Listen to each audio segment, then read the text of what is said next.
Vamos a leer en el libro de Lucas.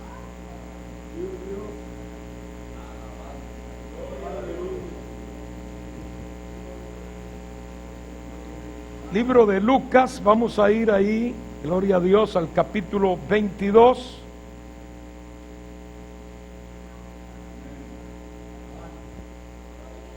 Lucas, capítulo 22, y solo vamos a leer unos cuantos versículos ahí, gloria al Señor, en la parte final, gloria a Dios,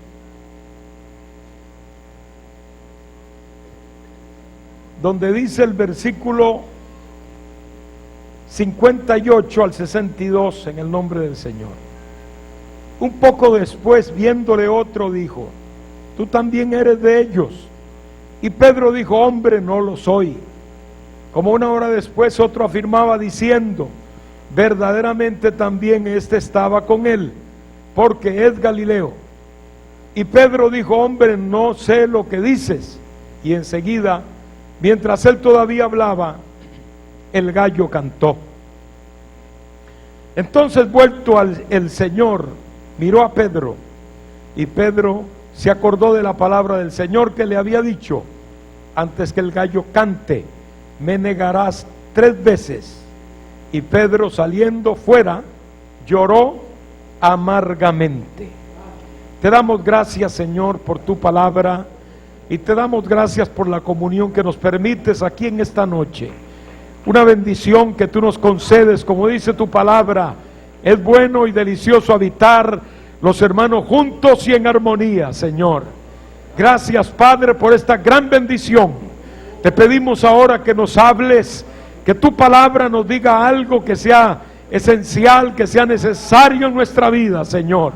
Queremos y necesitamos oír tu voz a través de tu palabra, y nos encomendamos en tus manos para ello, Padre, confiando en ti, en el nombre poderoso de Cristo, nuestro Salvador. Amén y amén. Gloria a Dios. Pueden sentarse, queridos hermanos y compañeros.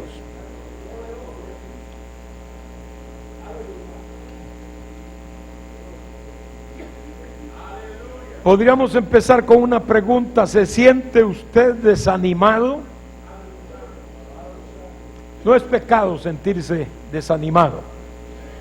Pedro se sintió desanimado, lloró amargamente, se sintió, como quien dice, deshecho, y lo demostró de esta manera.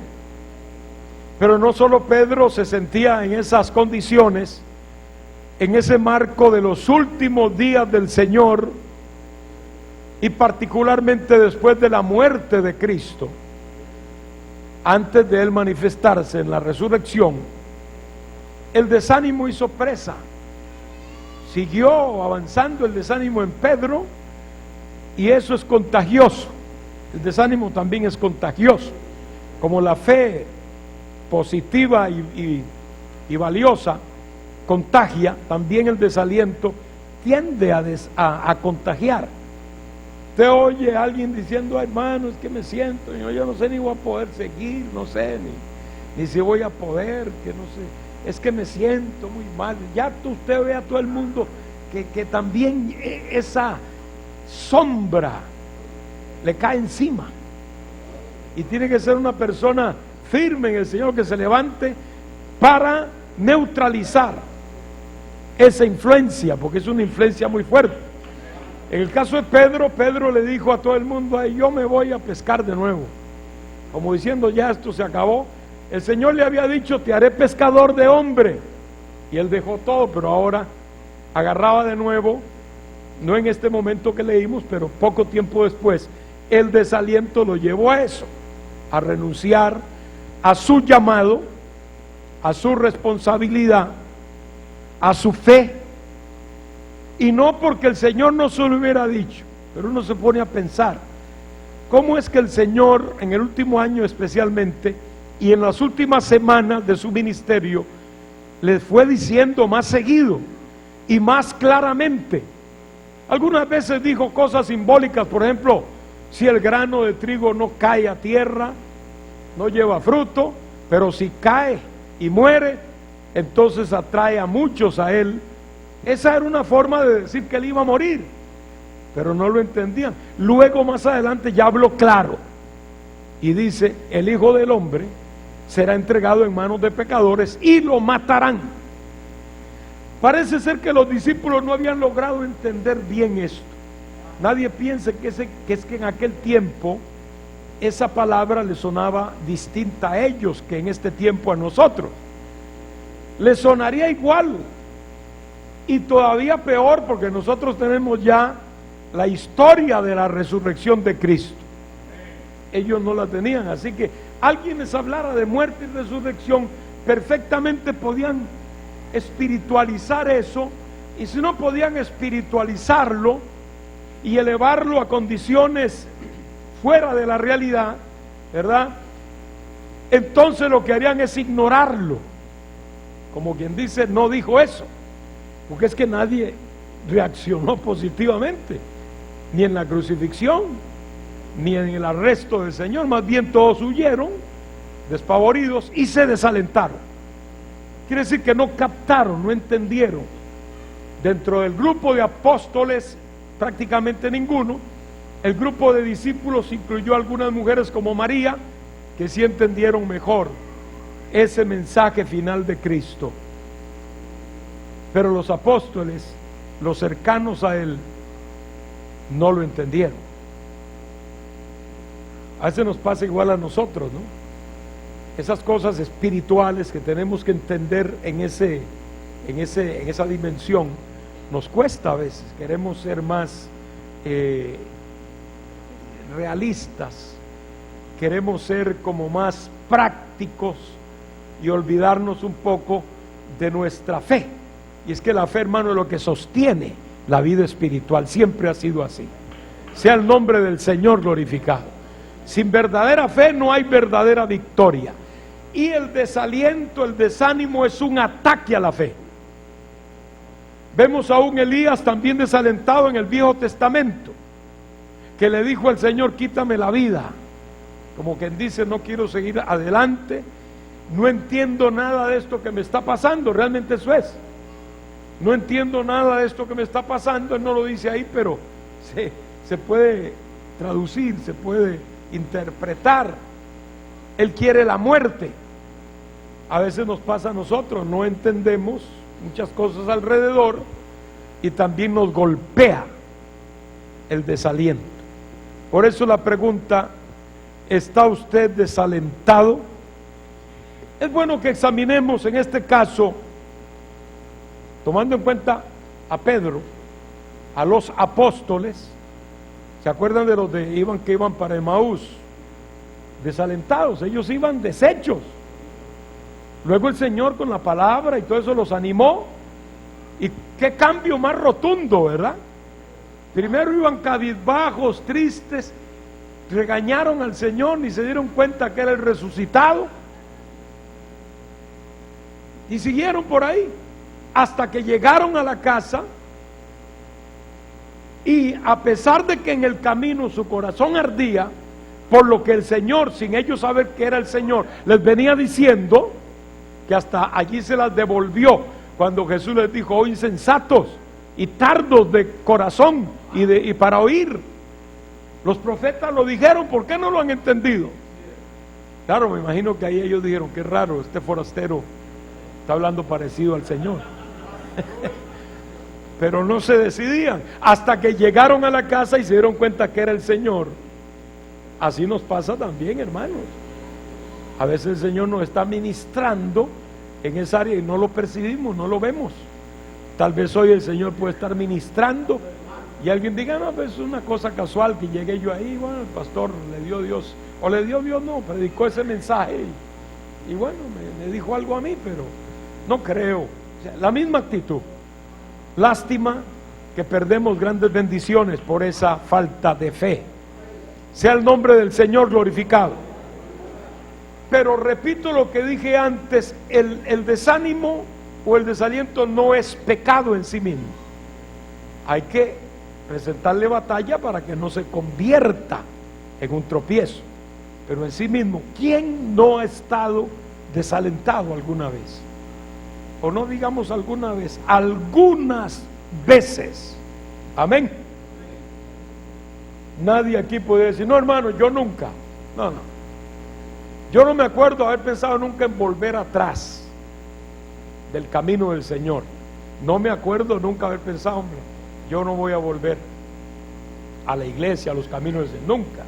No me acuerdo que nunca haya pasado. Pero desaliento sí he sentido muchas veces. En primer término, si uno examina casos como el de Elías, y en este caso también el de Pedro, vamos a encontrar, gracias, vamos a encontrar que un denominador común en el desaliento tiene que ver con la parte física. Por ejemplo, el cansancio, el hambre, la enfermedad. La parte física nuestra puede ser muchísimas veces una plataforma del enemigo usando el desaliento contra nuestra vida. Y para hablar de algo muy simple, el cansancio solo puede ser esa plataforma en un momento dado. Vean el caso de Elías. Elías estaba cansado físicamente en esos días que él cayó en esa depresión, en el enebro allá del desierto. Cansado porque él estaba corriendo para arriba y para abajo, hablando con el rey, corriendo aún más que el rey y su caballo, etcétera, o su carruaje, mejor dicho, ¿verdad? Levantando altares, subiendo al Carmelo, que es un monte alto, hermanos, preparando él solo, porque él se sentía solo adicionalmente, un altar. Todo eso era trabajo físico fuerte, y todo eso le tocó hacerlo a Elías para que de pronto ¡fum!, le cayera encima una condición que no entendió. Entonces, cansado físicamente, hasta cierto punto hambriento, pues fácilmente aquello lo abrumó y lo dañó. En el caso de Pedro y los otros apóstoles, exactamente lo mismo. Las últimas semanas del Señor fueron intensas, sin contar los 3 años completos, los 3 y medio, que ellos anduvieron para arriba y para abajo, hermanos. El ministerio con el Señor fue duro, fue algo rígido, fue una disciplina fuerte. Ellos tuvieron que andar hasta durmiendo en la tierra, como dijo el Señor, no tengo ni una piedra. Si el Señor no tenía ni una piedra, ¿qué tendrían ellos, no? Ellos tenían que dormir en el suelo, algunas veces en tierra. Una que otra vez fueron bien atendidos en una casa, pero podemos perfectamente deducir que la mayoría de las veces no dormían con comodidad.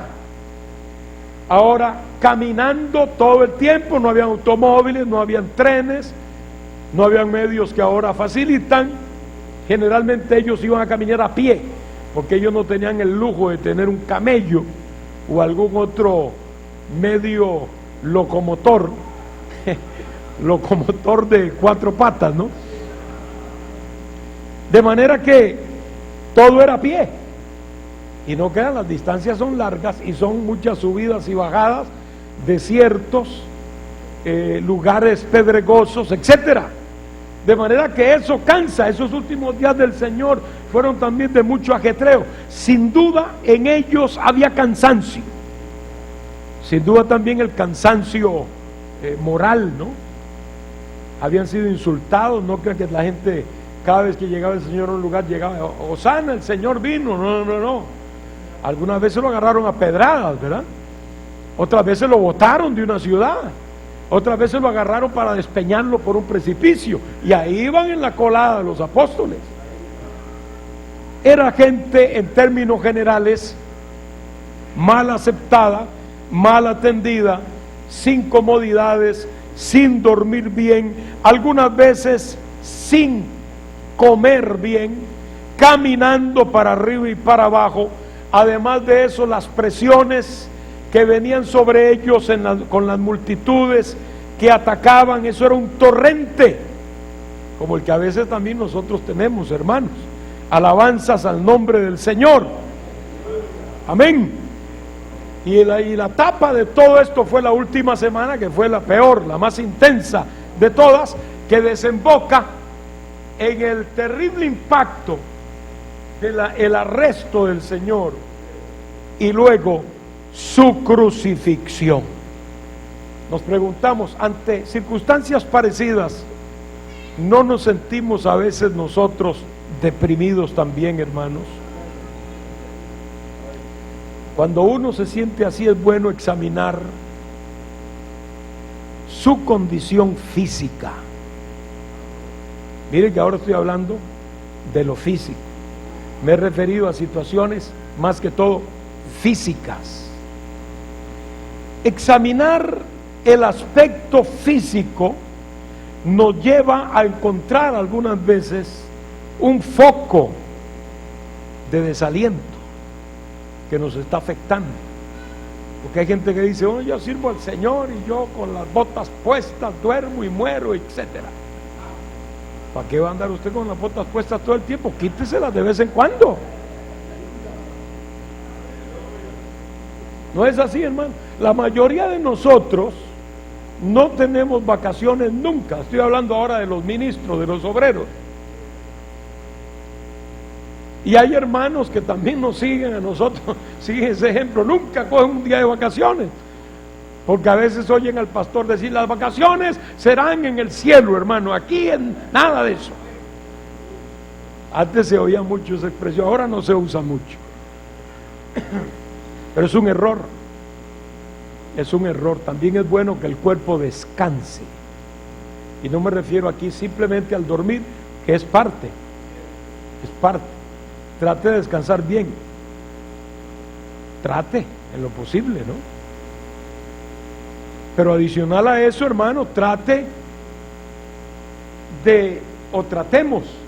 porque todos pecamos de eso también, no estoy excluyéndome, de apartar un día de vez en cuando, aunque sea un día.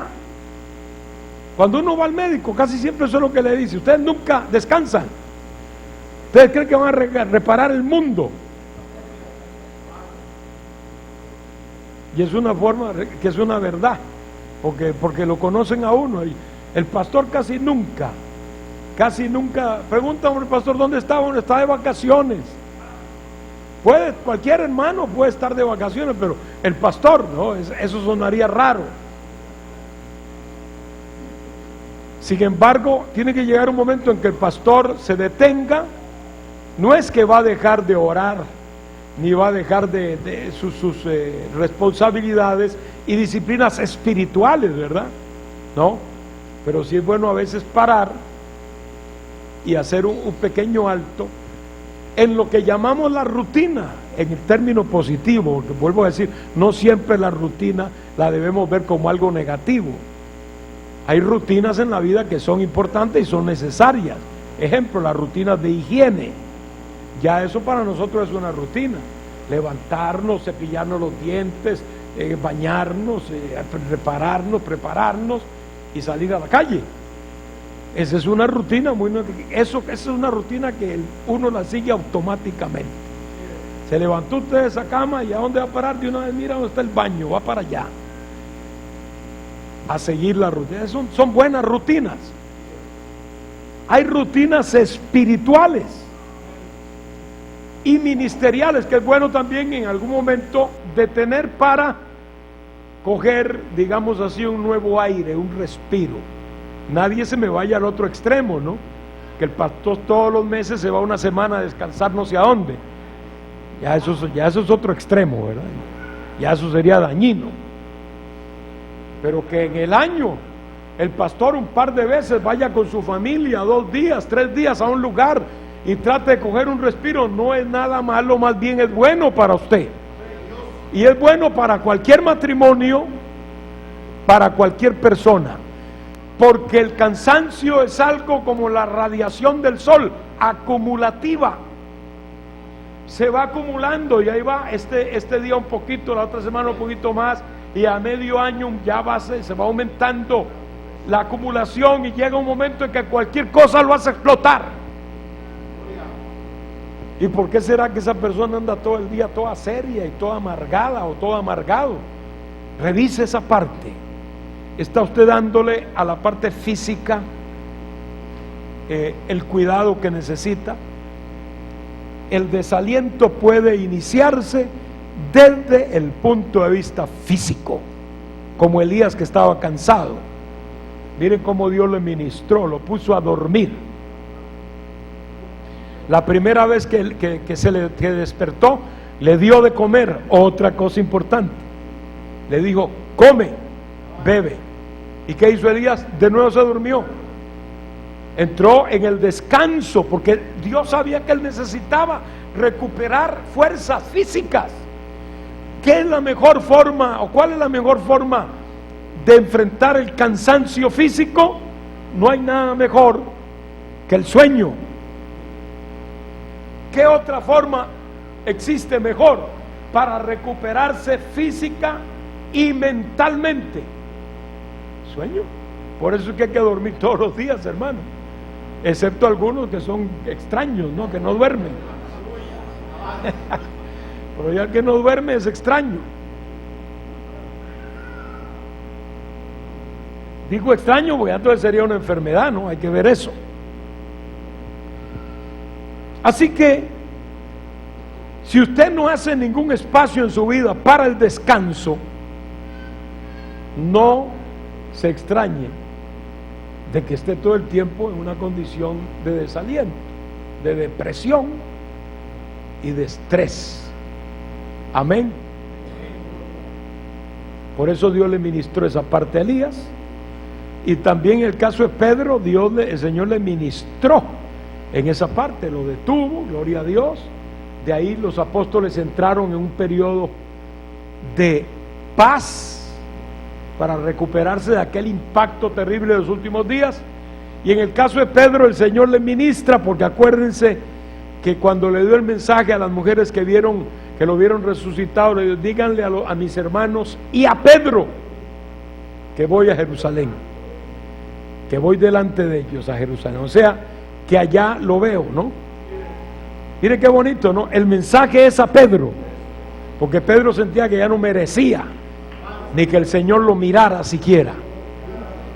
Pero el Señor le dice: no, yo me estoy acordando de ti y sé cómo estás. Él no dijo a Juan o a Bartolomé, no, dijo a Pedro. Díganmele a Pedro que voy adelante de él, nos vemos en Jerusalén.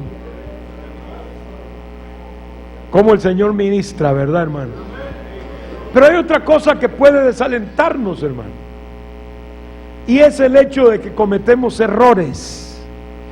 En el caso de Elías cometió errores que no voy a comentar largamente, solo los menciono. Número uno, llegó a creer que él era solo, que no había nadie más con él, lo cual era mentira, no era cierto. Aunque él no lo supiera, Dios tenía mucha gente, además de Elías. Pero él dice: estoy solo, nadie más. Era mentira, pero el diablo lo convenció. Segundo, el cansancio físico, del cual no despertó en un momento dado. Estoy más allá de lo que debo hacer, de mi fuerza. Dios le dio aquella torta y eso fue lo que lo fortaleció para caminar lo que caminó. Gloria a Dios. Y lo otro, que se salió del propósito de Dios, porque lo que Elías pensó que tenía que hacer Dios no lo hizo. Él pensó que todo Israel se convertiría después del gran milagro del Carmelo, y no se convirtió nadie. Más bien lo buscaron para matarlo después de eso. Así que ya se me derrumbó todo alrededor, ya yo no sé qué voy a hacer. No hay milagro más grande que el que ha sucedido. El pueblo no ha respondido, la reina no ha respondido, el rey menos.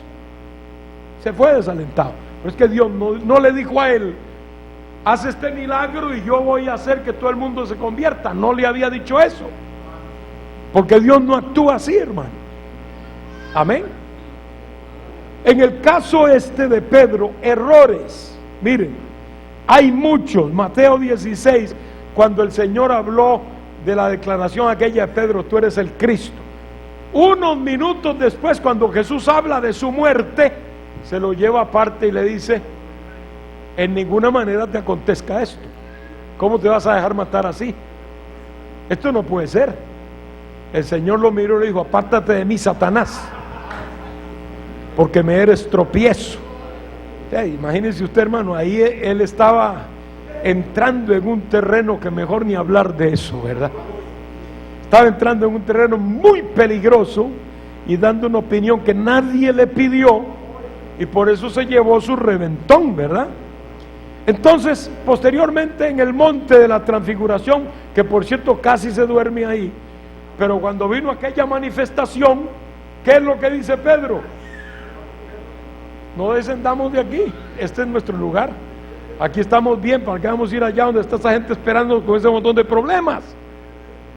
Quedémonos aquí, Señor, hagamos enramadas y olvídate de esa gente allá abajo.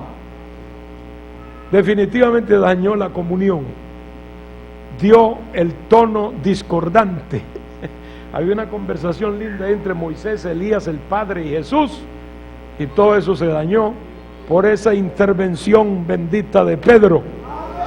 Alabado sea el nombre del Señor.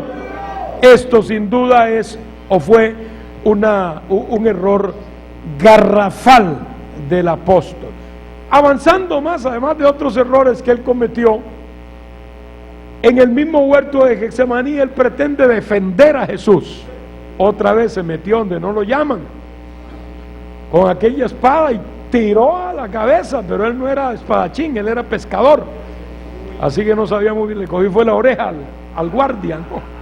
Él le tiró a la cabeza, pero lo que llevó fue la oreja, y ya ustedes saben que se llevó una reprensión, porque el Señor le dijo: esta no es la forma, guarda tu espada, Pedro, y le ministró sanidad a aquel hombre. Otra vez Pedro quedó mal, así que era un error detrás de otro, que terminó con el terrible error de la negación, cuando a varias personas les dijo: yo no conozco a ese hombre.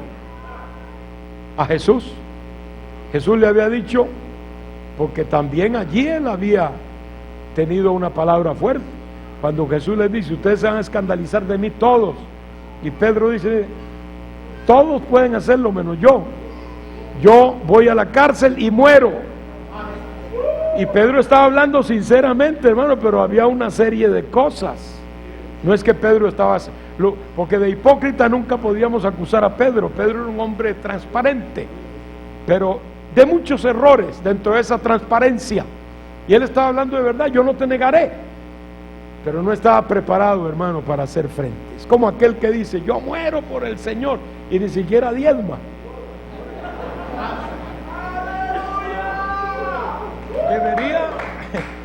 Debería empezar por lo poco para poder decir: estoy dispuesto a ir a lo máximo, ¿no?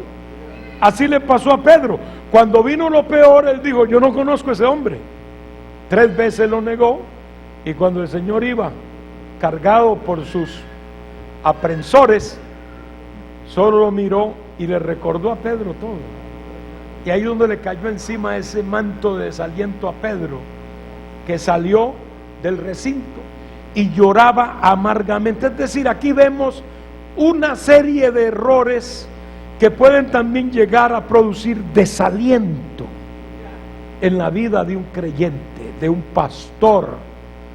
Por eso es bueno que cuando somos llamados ante un error para enderezar, hay que enderezar, hay que oír el consejo. Pedro una y otra vez fue exhortado, pero parece como que no entendía, y esto lo llevó a seguir cometiendo errores serios, algunos de ellos que lo llevan al final a sentirse amargado, a sentirse abrumado, inútil, infiel, desanimado. En ese momento yo me imagino a Pedro decir: yo no puedo seguir, yo no valgo nada, yo no sirvo para esto. De hecho, unos días después fue que dijo: me voy a pescar. Unos días no, ahí mismo, cerquita. Alabado sea el nombre del Señor. Así que cada uno de nosotros, lo mejor que debemos hacer es confesar de verdad nuestros grandes errores y empezar a superarlos en el nombre de Cristo. Amén. Luego, finalmente, hay otra razón que también puede acelerar el desánimo, y es el hecho de que uno va a enfrentar siempre oposición. No esperemos, hermano, que la vida cristiana y más aún la obra de Dios, el ministerio, es una cuestión fácil. Eso es lo que creen algunos que entran creyendo que esto es fácil, y cuando empieza el fragor de la batalla dice: hombre, yo creí que era fácil. Dan media vuelta y se van, y son un tropezadero y son un escándalo, porque creían que esto es sencillo. Esto no es sencillo. Aquí el hombre de Dios, la mujer de Dios, tiene que ser como de piedra, en el sentido de ser duro contra la adversidad. Alabanzas a Dios, porque vamos a pelear contra fuerzas contrarias. ¿Cuántos damos la gloria a Dios, hermano? Los apóstoles y Pedro inclusive se habían enfrentado a oposición que enumerarla ahora sería larguísima, contra saduceos, contra fariseos, contra pecadores, contra religiosos, contra gente que empezaba por ahí, contra otros que tenían raíz política en la nación, en el pueblo. Todos ellos eran como aguijones y como golpes contra este equipo que servía a Dios. Y es lo mismo hoy, también existe. A veces tal vez vemos que Dios está haciendo la obra en alguien, pero de pronto se desmorona, y aquel que no está bien centrado se desmorona junto con aquellos que ve desmoronarse. Es fácil a veces dejarse llevar por la corriente, ¿verdad? Como esa gente que se muere en el frío. Dicen que cuando la persona está entrando en un grado de hipotermia, de frío dentro del cuerpo, ya peligroso hasta la muerte, lo que le entra es un sueño, así como algunos ahora que están soñolientos.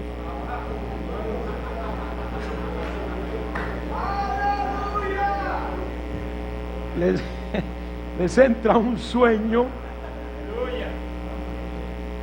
por el frito, ¿no? Pues aquí es por el aire, aquí es por el frito del aire.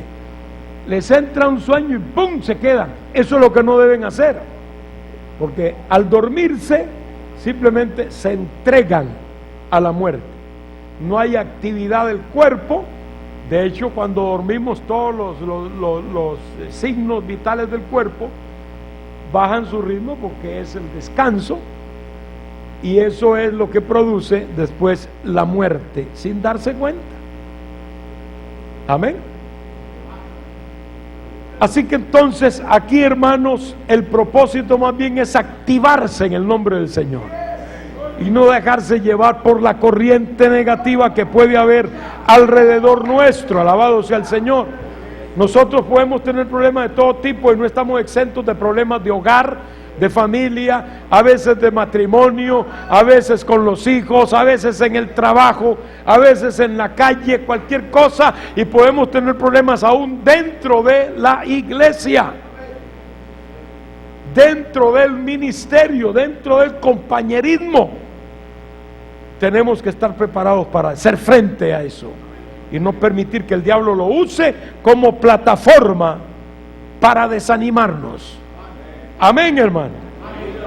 Y finalmente, considere usted y yo que hay cura y salida para el problema que estamos meditando o estudiando, que se llama desaliento o desánimo. Ya les mencioné una cura. Si usted examina y está demasiado abrumado porque no tiene tiempo para nada, busque una ventana en su itinerario para el descanso. Amén. No tiene que irse un mes ni nada de eso, ni siquiera una semana. No coja un día o dos y váyase. No coja a los nietos y lléveselos para allá. No, porque si no, no va a descansar, ¿no? Váyase, por ejemplo, con su esposa. Váyase con su esposa y trate de desconectarse de todo. Eso puede. Tenemos el otro recurso, que espiritualmente seguimos en conexión.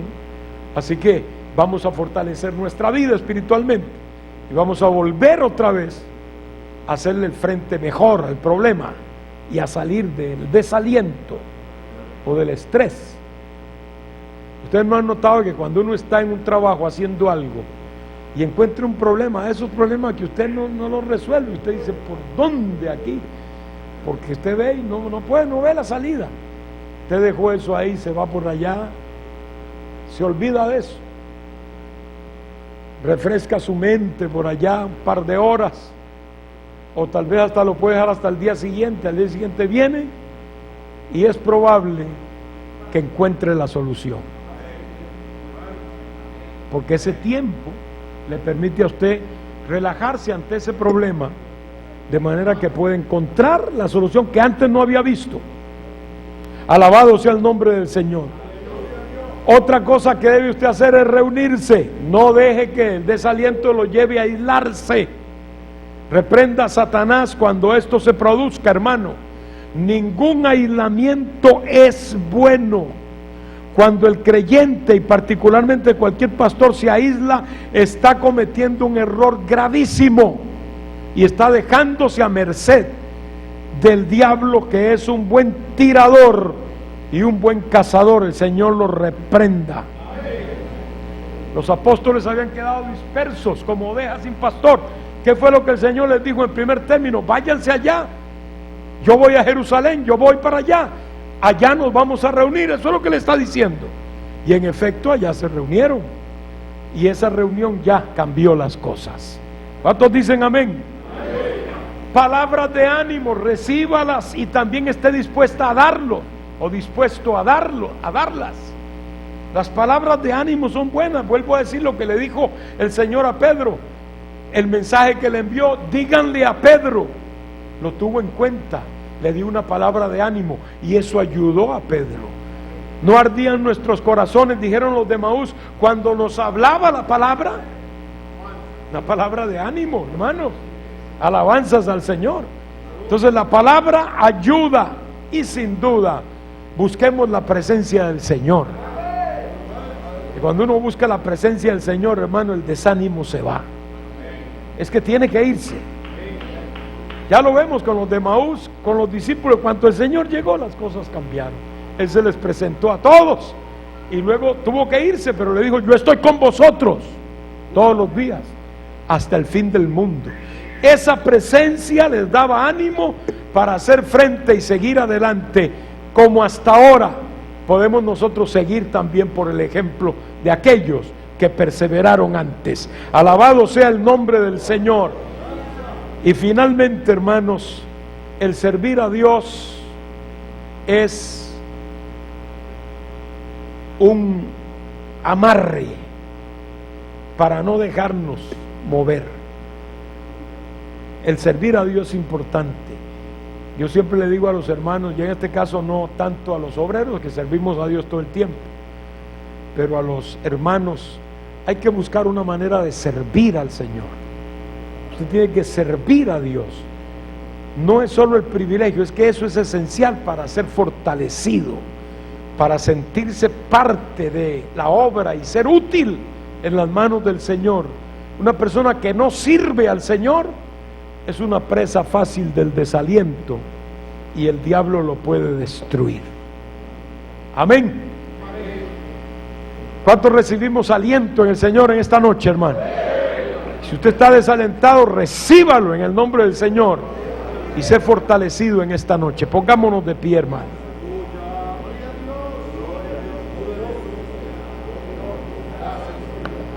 Te damos gracias, Señor, por tu palabra. Gracias por la virtud que tiene tu palabra, Dios mío. Tu palabra es capaz de levantar al caído, oh Dios, de dar fuerzas al que no tiene ninguna, Dios mío, y de ayudarnos en el momento de crisis, de oposición y del más grande problema que tengamos. Te pido que bendigas a este grupo de obreros, siervos tuyos, Señor. Ministranos de manera especial, Padre. Si hay alguna vida que se encuentra desanimada o desalentada, yo te pido que en esta noche tu Espíritu lleve la palabra y la pueda aplicar a esa necesidad, Señor.